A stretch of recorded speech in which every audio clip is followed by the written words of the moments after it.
Hi, my name is Kara Aina. I'm an artist, art educator, and designer living just outside of Salt Lake City, Utah. And I'm excited to have you join me today for a misty, moody landscape workshop. So the supplies that you're going to need today are as follows. We're going to need some tape. You can use masking tape, painter's tape, washi tape, and this is artist tape. So you're going to need some tape. You'll need a larger brush and a smaller brush. So this is a size 4, this is a size 16. I have a kind of a couple of these. So a small brush and a large brush. You'll need a pencil. You will need a piece of paper for your project. So here I have an 8x10. This is a piece of Arches watercolor paper, 140-pound cold press. And it doesn't really matter which kind of paper you have, except for the fact that the washes will really differ depending on the kind of paper you have and the quality of paper that you have. But if you're just practicing and trying out the workshop just for fun, it doesn't really matter if you have like a student grade watercolor paper or professional grade watercolor paper. But as time goes on, you may want to upgrade to professional grade watercolor paper because the washes do dry really beautifully. So you'll need a piece of paper. This one's 8x10. You could do 9x12 or 11x14. You could also do a square sheet, so 9x9, whatever you prefer. And then you're going to need a piece of paper for practicing on and working on some techniques. You're also going to need a cup of water. And for today's workshop, we're going to be doing it mostly in monochromatic color. So we're going to be using mostly Payne's Gray, which I have a little bit of it in this little nesting dish. It's a little ceramic nesting dish. But we're going to use mostly Payne's Gray. This Payne's Gray has a bit of bluish to it, and this one is Payne's Gray, which is just kind of a straight gray. And then I'm probably going to be using a tiny bit of cerulean blue as well. So we're kind of staying mostly in the monochromatic range, but we might be introducing a little bit of blue in the sky. So very minimal range in terms of what we need for watercolors for today. Okay, I'm excited to show you how to do this. Oh, one more thing. You're going to need a cereal bowl. You can use a disposable bowl or an actual like ceramic bowl. If you don't have a bowl, you can also use a big roll of tape and trace around that, or a compass, or a dinner plate, something round to trace around. I'm going to be using a cereal bowl for today. Okay, let's get started. Okay, we're going to start off by stretching out our paper. With watercolor, when we add a lot of water to it, it makes the paper kind of buckle and wave. So we need to stretch our paper while we're painting. You can size your paper ahead of time if you wanted to, which is the same process except you're using just plain water. You're waiting for the water to dry completely before you're painting on top of it. Today we're just going to stretch the paper with tape. So I've measured down in each of the 4 corners about a little less than 1/2 inch on both sides, okay? And I just eyeballed that, and I'm measuring a piece of tape that will be the same width as the paper, and I'm putting the edge of the tape, lining it up with those 2 very light pencil lines. When you're using pencil on watercolor paper, you really need to make sure that the pencil line is really light. Watercolor paper is not only really absorbent, but because it's made out of cotton fibers, it will accept the graphite and the pressure of the graphite will code in the paper and create a ridge or a line where the pencil was. So you want to draw so lightly so that you can erase it later and not have any residue. I'm using my nail and pressing down in the crease of the tape and pushing it down on the paper just to make sure we have a nice tight seal. Then I'm going to do the same thing on this side. I'm going to measure in just a little under 1/2 inch on both sides, and I'm going to measure that tape just like that and line it up and crease with my nail. And the same on the other side. Okay, so this will ensure that our paper is nice and tight. I'm taping it down to just an old piece of cardboard or a chipboard. You can see it's not very thick, but it's pretty sturdy. You could also use a piece of masonite board. You could also tape it to the table if you'd rather, but for now we're just going to do it on this board. So this board actually comes from an old package of watercolor paper that I had, and when I'm finished with the watercolor paper, I keep the cardboard it came with and I use it for painting boards. I have so many of them, and I just keep them on hand for traveling when I want to travel with watercolor, or when I have multiple projects on the go and they're at various stages of completion. Okay, so the next thing we're going to do is we're going to take a bowl. This bowl, let me just measure it here. This bowl is about 6 inches in diameter. So we're going to set that down. That's just to kind of give you a gauge or an idea of how big my bowl is. You can do it smaller if you wish, or larger, but this is a pretty good size. You can see that this paper is a rectangle, but this project would look really lovely on a complete square piece of paper as well, like an 8x8 or 10x10 or something of that nature. Okay, I've drawn the line in. It's so light. It's light because, as I mentioned before, the graphite and the pressure of a pencil likes to make a lasting impression on the watercolor paper if we press too hard. So I've drawn it really lightly, and I'm just going to come in with an eraser and I'm going to lighten up some of those parts. This is just a kneaded eraser, but you could use other erasers too, like a white eraser or something like that. But I'm just going to use my kneaded eraser. I'm just going to kind of lighten up those parts. The circle is really just for me to use as a gauge. I really don't want other people to be able to see my circle that I referenced in the creating of the project. So I'm just going to lighten it up so it's so pale. Okay, the next thing we're going to do is we're going to use a variety of watercolor techniques. One of the watercolor techniques we're going to use is wet on wet. We're also going to use a pulling out technique. We're going to be using wet on dry. We're going to be using detail, and we're going to be using washes as well. So those are the techniques, the main techniques that we're going to be using today. Okay, so I'm going to scooch this over a little bit so you can kind of see what I'm doing with my watercolor. Okay, so I'm using a size 4. It says 4, but it's just as big as my 16. So I don't know what print these are both Princeton brand. This is a Neptune and this is a Heritage. I don't know if it's misprinted or what the deal is, but Princeton really has confused me with the numbering of this brush, because this is 16, this is a 4, and the 4 looks bigger. But I love this one because it's so floppy and kind of loosens up my watercolor techniques. And this is more springy and more responsive, and I love it for other reasons. But for right now, I'm going to use this one.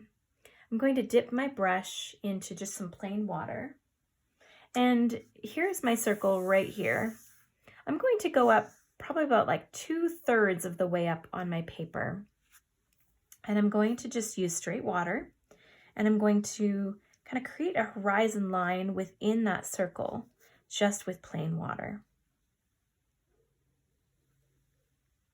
Just like that. You probably can't see that very well on the camera, but you'll be able to see it pretty soon. All right. After that, I'm going to come in with my Payne's Gray. This is Schminke Payne's Gray Bluish that I'm using. It's a German brand of watercolor. I love it so much. It says Payne's Gray Bluish, but it's kind of like Winsor Newton Indigo. So it's just like a really dark blue, like a navy blue. And it just is a beautiful color. And I'm going to come through and lay down some wet on wet throughout there, okay? I'm gonna pull that down just a little bit more. And then I'm gonna rinse my brush a little. And I'm going to pull that color down a little bit more by adding another layer of just plain water. And it's going to kind of pull down that wash and make it a gradated wash, or like a almost ombre, if you will. You can see I just had a drip of water that dripped there, and so it's going to probably create a wash there, but I'm okay with that. I like that. Watercolor has fast become, I've only been watercolor painting for about 3 years, but watercolor painting has become my just the most magical medium. I just love it so much. I've become so passionate about it. I love the mystery about it. I love that it forces me to not be in control all the time, and to just to allow things to occur and to be okay with it. And it's also elevated an excitement in artwork and in painting that I didn't have before. I just think it's an amazing medium, especially for traveling and portability. It's one of the less toxic mediums as well. Whenever I travel, I always bring a travel palette, and it's been a really great addition to my life. It's really helped me to infuse more artwork in my life than before. So I hope you have similar experiences. I'm going to come in with plain water, and I'm going to touch down periodically. Touch, touch, touch, touch, as I'm laying down another line of watercolor. Okay, I'm going to rinse my brush off again, and then I'm just going to kind of bring that up and create a sky. I'm not filling in the sky entirely because I do want to have some kind of cloud formations coming in. So as I'm doing my cloud formations, what I'm going to do is I'm just going to leave some kind of white spaces. I'm bringing my water up to the edge of that circle, but I'm not going over the pencil line because I want to erase it later. If I go over it, it will seal the deal on the pencil line, and I won't be able to erase it later. So I'm just kind of leaving some white spaces open for those clouds and painting that water all the way up and around. This is more wet on wet technique. We use this technique a lot in watercolor, especially when we want things to kind of blend together or create some dramatic bleeds. Okay, so now I'm going to come in with a little bit of that cerulean blue that we talked about. I've got some right here on my palette. I'm just going to charge my brush with a little bit of cerulean blue. I'm going to tap it in at the top of that sky and a bit in between those clouds, just to give a little bit more visual interest. I mean,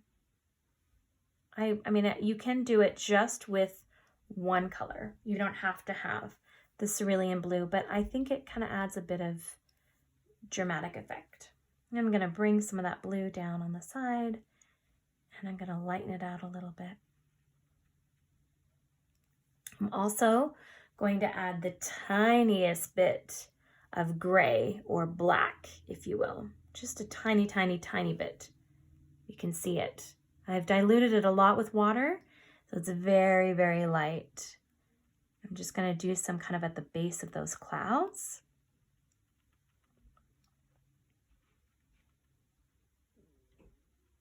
And that's going to give a little bit more dimension in those washes. So we're doing kind of like a misty kind of landscape / forest, if you will. Okay. I'm going to go back to my Payne's Gray, and I'm going to charge my brush quite a bit.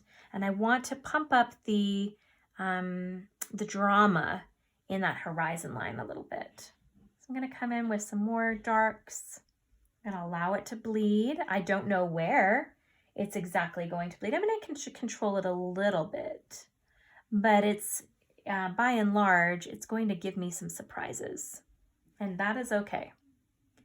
If there's something I really don't like if this travels up too far, I can come in with a paper towel. I can blot things away that I don't love.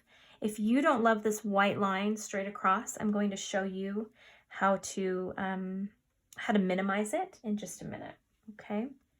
But I think it's kind of important to have that white line because it does kind of break up the composition a bit and gives us more of a focal point. A little darker.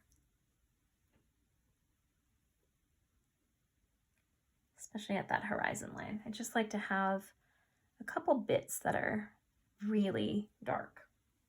Okay, so that's that. I'm gonna rinse my brush out really clean, and I'm gonna try to pull this out so it fades a little bit, okay? So it makes more mist and fog and less, I don't mind having it so dramatic down here, but here I want it to kind of blend into that sky, into the skyscape, okay? So I'm just going to kind of dilute this wash a little bit. Oops, and get some water on my paper. Just going to kind of dilute it a little bit and help it to kind of grow into the skyscape and blend so that it kind of has like stages to it, so it progresses in a natural way. This over here is quite watery.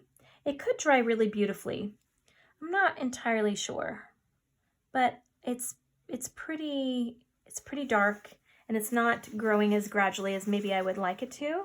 This is gradually increasing so beautifully. See how it goes so dark, and then you have those middle tones, and then it fades into that cerulean blue. And that's really lovely. I'm happy with the way that's turned out. This, I'm just gonna take a paper towel. I'm just gonna absorb a little bit of the water that's created there. I do want this corner to be dark, but I just felt like that puddle was going to kind of do its own thing, and I wanted to control it just a little bit more. And I'm gonna try to blend down this just a smidgen. I don't even know if smidgen is a real word, but we're going with it. Rinse out my brush again and just kind of smooth that out and blend it out a bit. Okay, that is the first step of the project. So we're going to, now these clouds right here, you can see that we're going to get kind of a bit of a hard line where the gray and the blue come in. It's a soft color, but the line is hard. So if you don't love that, you can kind of soften it up with your wet brush. I'm making a thirsty brush. A thirsty brush is when you rinse out all the color, then you blot your brush onto the paper towel. So it's damp, but it's not wet. It's not soaking wet or anything. And I'm just gonna come in and kind of tease those hard edges and soften them up just a little bit. It helps to make the clouds look a bit more realistic and less contrived.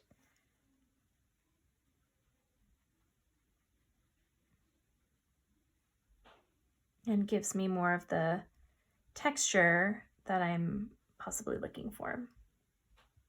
Okay, so that's that. This is a little puddle that's going to dry, and it's going to give me an interesting wash right there. And I can leave it, or I could, absorb it a little bit with my paper towel. I'm just going to even out this circle line right here. It looks like I kind of got away with me just a smidgen. Okay, I'm just going to blot that out just a little bit. Just kind of decrease it a little. There. Okay. All right, so I'm fairly happy with that for now. And I'm going to go ahead and set that aside, and then we'll come back to it. We're going to work on the techniques of the forest that we're going to be adding into that circle. Okay. Okay, also, if you would rather not do a circle, here is another one that I've done previously, and it is like a horizontal landscape. The tape is kind of pulling up a little bit. I did it a few days ago, and oopsie, it's upside down. Let's just turn that around. Okay, so it's a rectangle, and instead of doing it in a circle, I did virtually the same thing, but I made the sky here, and then the horizon line, and then I would put the trees in around here, and I can go in and darken this up. I think that I would like to pump up the drama in this space right here. I think it's a little bit too faded for my taste. I would like to increase the drama right there, so that the trees, so that when I put in the trees, I can have lots of different values of trees, and they'll be able to have a good contrast with the horizon line. So that's an example of what you can do if you want to do it a rectangle and not do it in a circle. Okay, so we're going to go to our piece of test paper, and we're going to get out our small brush. Now, the things that we know about misty landscapes or moody landscapes, it's also called an atmospheric landscape. And an atmospheric landscape means that you're creating a mood or a genre, like an emotion, if you will, within the landscape. One thing that we know is that the trees that are going to be farthest away from us are going to be smaller and paler in values. So they're going to be lighter in values. The ones that are in the middle are going to be medium size, and the ones that are closest to us are going to be darker and larger and more detailed. So the ones that are furthest away are going to be a bit blurry, and the ones that are closer up are going to be a little bit more defined. So let me just show you, when we're talking about monochromatic in terms of watercolor, when we talk about monochromatic in terms of acrylic paint or oil paint, it's a bit easier because we take one color and then we mix it with different variations or different levels of white paint. We mix it with a little bit of white and then a little bit more and a little bit more and a little bit more and a little bit more, etc. And that gives us the tints. Then if we take that same color and we mix it with a little bit of black and a little bit more black and a little more black and a little more black, etc., that gives us a range of shades. So we have shades and then tints. But when we're working with watercolor, we're not going to mix it with white. The paper and the water becomes our white. And when we're making it shades of it, we could mix it with black, but what we can do here is just vary the opacity of the paint. So here we have it so light, and then maybe we have it a little bit darker, and then maybe we have it a little bit darker still, and maybe we have it really dark and then exceptionally dark. Can you see that? And maybe we have something in between here. Let's see. Let's see if we can add some more water there and lighten that up. There, that's a bit better. Okay, so this gives us a range of colors, gives us kind of your tints and then your shades, so to speak, within monochromatic and watercolor. Okay, so the farther the trees are away from us, they're going to be lighter. And the closer they are towards us, they're going to be darker. And we're going to be overlapping them, so we want to kind of start with trees that are the background trees. So right now we're just going to be practicing the trees, okay? So there's a little trunk of the tree, and then we're just going to use kind of a scumbling technique, and we're going to create the branches around that tree. Now, if I wanted to, I could go in with a bit darker watercolor paint, and I could just kind of hit it on the trunk of those trees, and it will illuminate the tree a bit more. It'll start to get dark in the center and it will fade out, just as a kind of a dramatic technique. Let's practice a few more trees. Here's a more medium-sized one in our scumbling technique. Now, remember that with our trees, we don't want them to be perfectly symmetrical. There's nothing in nature that is perfectly symmetrical. Not a flower, not a tree, unless it was groomed that way. But generally speaking, nothing that derives from nature is ever perfectly symmetrical. We could talk about so many different artists that they made that their whole life's work is creating artwork that wasn't symmetrical because that's what they observed from nature, which is pretty amazing. One artist is like Friedensreit Hundertwasser, an Austrian artist and architect. He has some really amazing stuff. And if you get a chance, check out his architecture and his artwork.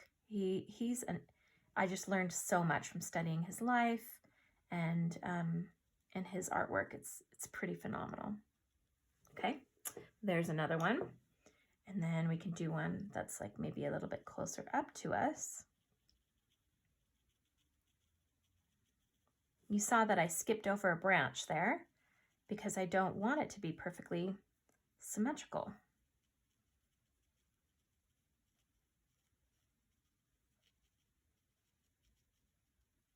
Okay, and generally speaking, excuse me, we don't want to see the trunk peeking out from behind. The trunk should blend into the branches, okay? And if I want to go darker with that, the same thing, I can come in with a darker paint and tap it into that wet paint and have it become a little bit more dramatic. I'm just gonna hold this up to the camera a little bit so you can see a little more. Can you see how it's kind of dark in the center and then it fades out as it gets closer to the edges of the branches? Okay, what we don't want to see happening, we don't want our trees to be like this. Okay, and we don't want our trees to be like this. Okay, this was fine when we were in elementary and in elementary school, or if we're doing kind of an illustration, like a cutesy illustration or illustrating a children's book or something like that. But for this project, we don't want that. We want to stretch ourselves a bit more, and we want to be able to make some trees that are still stylized, but look a bit more realistic than maybe what we did when we were in elementary school, okay?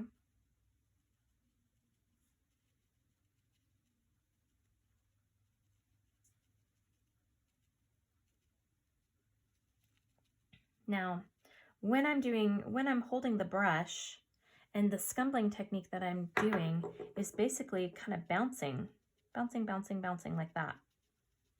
That is kind of a scumbling technique, except that I'm just directing the bouncing from side to side to make the branches. Okay, that's basically how I'm doing it. I hope that helps a little bit. Okay, so go ahead and practice that a little bit more. Try to get some many tiny little trees that are very light in color, okay? And then you're gonna wanna get a few medium-sized trees that are medium value range, and then some larger ones that are darker. So go ahead and practice that and see if you can kind of really get control of or feel like you have sort of mastered that technique of creating those trees. Your trees might not look exactly like mine, and that's okay. We're different artists and we have different ways of handling our brush and moving our brush along, and that's just fine. But try to find something that still has that tree shape and is stylized and it looks kind of organic. All right, go ahead and practice that, and then we're going to go on to the next step.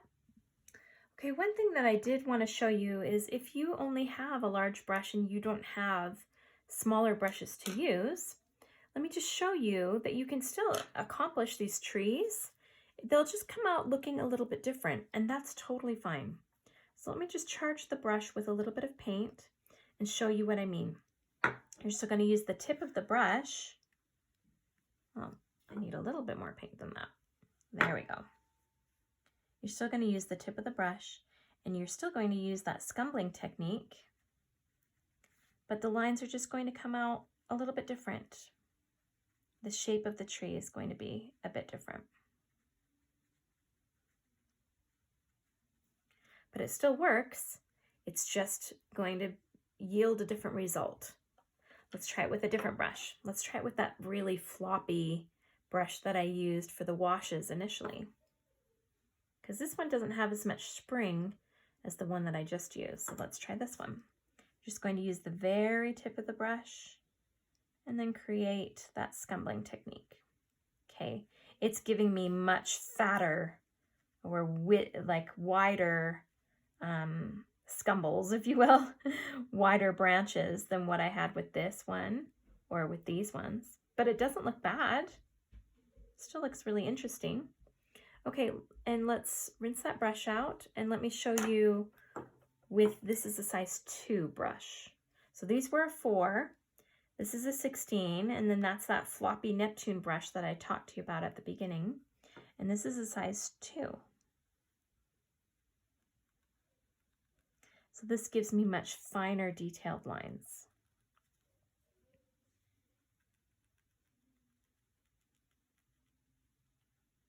Okay. They all work, just it gives slightly different shapes to the branches. So choose what you like and or what you have at your disposal, and we're going to work with it.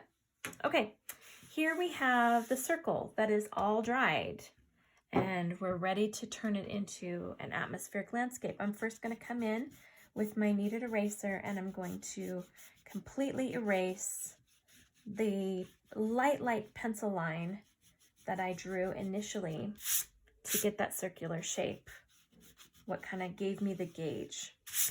Okay, this is why I love watercolor so much. I would never have anticipated that these washes would do this, kind of have these blooms here and here. And I just think it looks really beautiful. This gave me a really hard line up here on the cloud. And I could come in with a brush and kind of soften that up and scrub it a little bit and try to soften up that line so it's not quite so hard if I wanted to, and soften it up.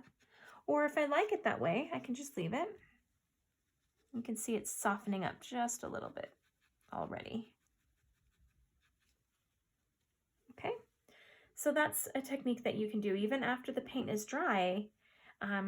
You can come in and lighten it up or subtract things just by reactivating the paint with water. Okay, so we're gonna come in with our Payne's Gray again. We're gonna do some trees in the very background. So I'm kind of pretending that this is like way far away in the distance, and then this is our horizon line, and then kind of more of our middle ground and foreground. I'm not probably going to paint any trees here. We're just gonna keep them kind of in this middle range right here. But the trees that are back here, I'm kind of imagining that they're kind of up on a line, like, or sorry, not a line, but up on a hill off in the distance, and the fog is kind of rolling in and sort of covering them. So we're just going to have kind of hints of the trees. They're just going to be really pale, and they're just going to kind of stick up there and call to us, hey, I'm here. Hey, look at me. I'm back here. We're going to just create a few little trees way off in the distance. Remember, the details don't have to be stellar with the little teeny tiny trees. We're going to be overlapping on top of them. And also they're so far away, we're not really going to be able to see them. Or at least not all their details, right? I'm just kind of staggering them. I'm doing some that are a little bit taller than others, but I'm doing them all basically the same value. Value is the darkness or lightness of a color. When we do shading, if we're drawing, we talk about value in terms of adding shading. Like, can you add some more values? Or where are your values? Or you're going to need to increase the values in this object, or to give it more depth, or to make it into a 3D form, or that sort of thing. Okay, so the value that we're using for these trees is very, very light.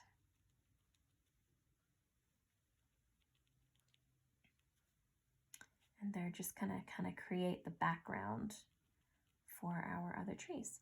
Notice I'm not lining them up like soldiers with an equal distance apart, all the same size, all the same height. I'm kind of staggering them and kind of organically creating them in the background.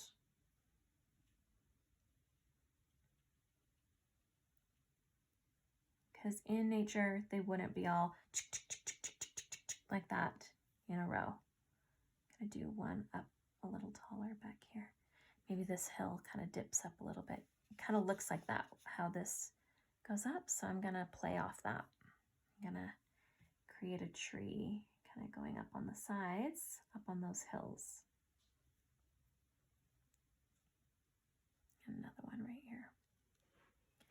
Okay, so got some trees. I might even do some really tiny ones way back there.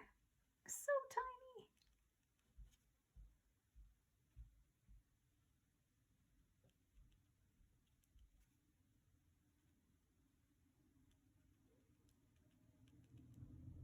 tiny. Okay, so I've got some trees in there.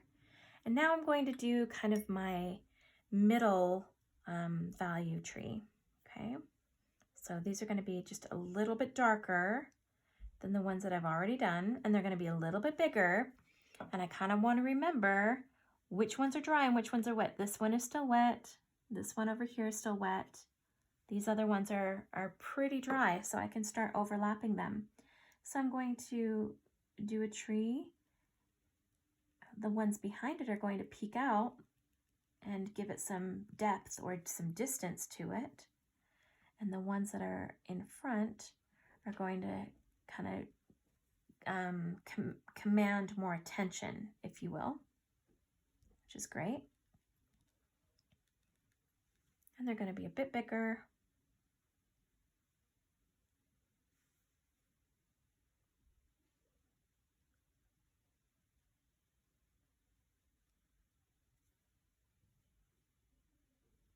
Okay.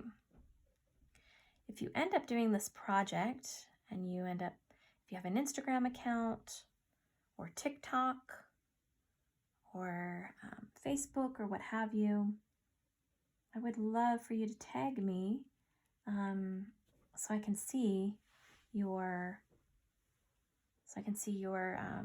creations. So my Instagram handle is Kara, Kara _Aina, spelled AINA _art. That's my Instagram handle. And my TikTok is Kara Aina.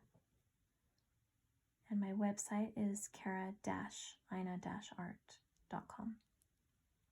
I would love to see what you end up creating.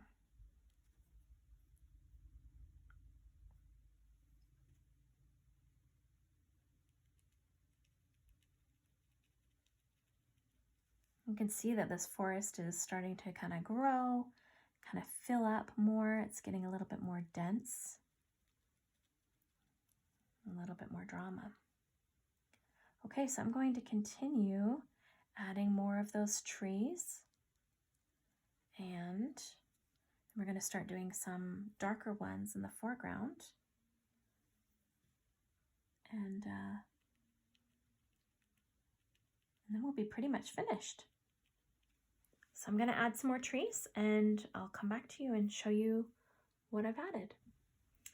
Okay, I've added a few more trees in there. I just wanted to go over a couple of things.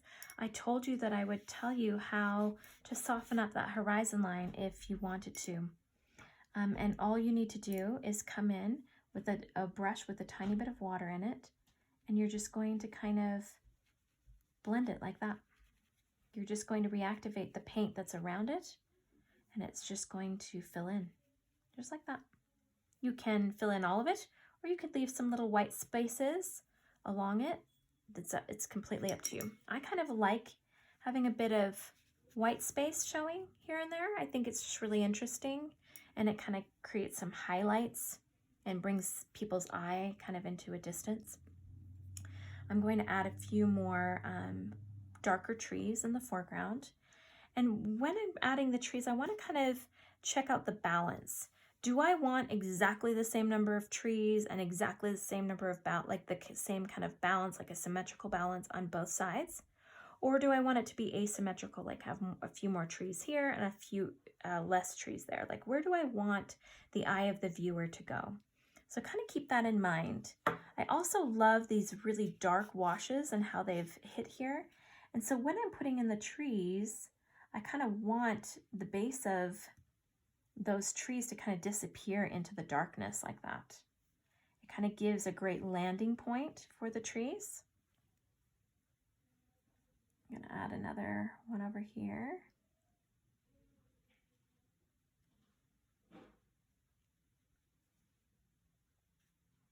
Maybe another one right here.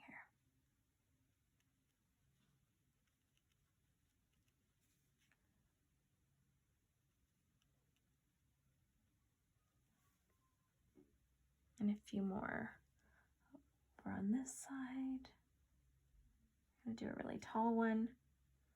It's going to be kind of probably like the focal point, if you will, of the composition, is to kind of have a bigger, taller tree up here kind of on the hill. Okay. And maybe a couple here.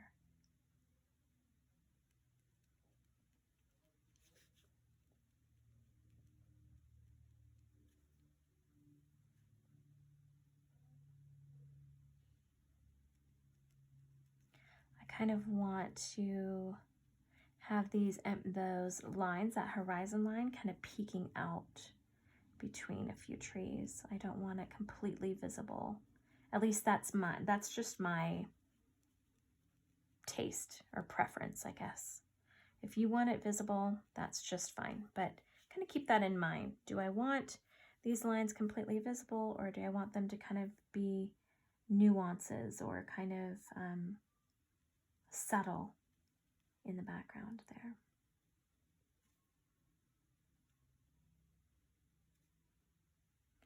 And I kind of like having them be a little bit more subtle. It's really interesting if you compare this project with others. Nobody will, even though we're following the same instruction and the same step-by-step process, nobody's project is going to look exactly the same as each other's. And that's kind of amazing to me, that even though we have all the same instruction, we're not able to duplicate each other's work. We can't really, even if we try to, it's very, very difficult to do so, because we each have a different skill set and a different way of creating within us. Okay, so I darken this guy up just a little bit more. Okay, so we can see these tiny, tiny little ones back here in the distance, and we have some middle ones, and we have some larger ones in the foreground as well. Okay, I didn't want this one right in the middle to take all of, like, to steal the whole show, so I shortened him a little bit and made it like a medium-sized one in the foreground. Okay, there we have a little bit. That looks a little bit better. There we go. Okay. All right, so I'm happy with the way that the trees turned out. I might, add some really small tree tops kind of back here, just to kind of fill in the background. Maybe I feel like I didn't get as many in as what I would have liked.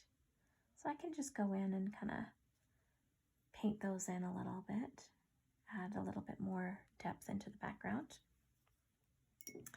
Another thing is that the tree trunks are quite visible on a few of those, and I might like to soften them so they blend into here. So I'll just come in with a wet brush with just plain water on it, and then I'll just kind of pull that color down so it fades away. I'm going to do that with this one over here as well. Just pull it down, let it fade away, and over here as well. Just kind of let that fade down.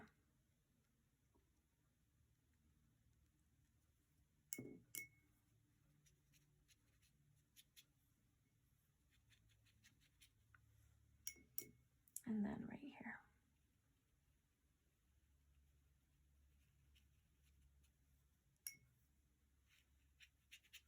Okay, so that'll fade down a little bit.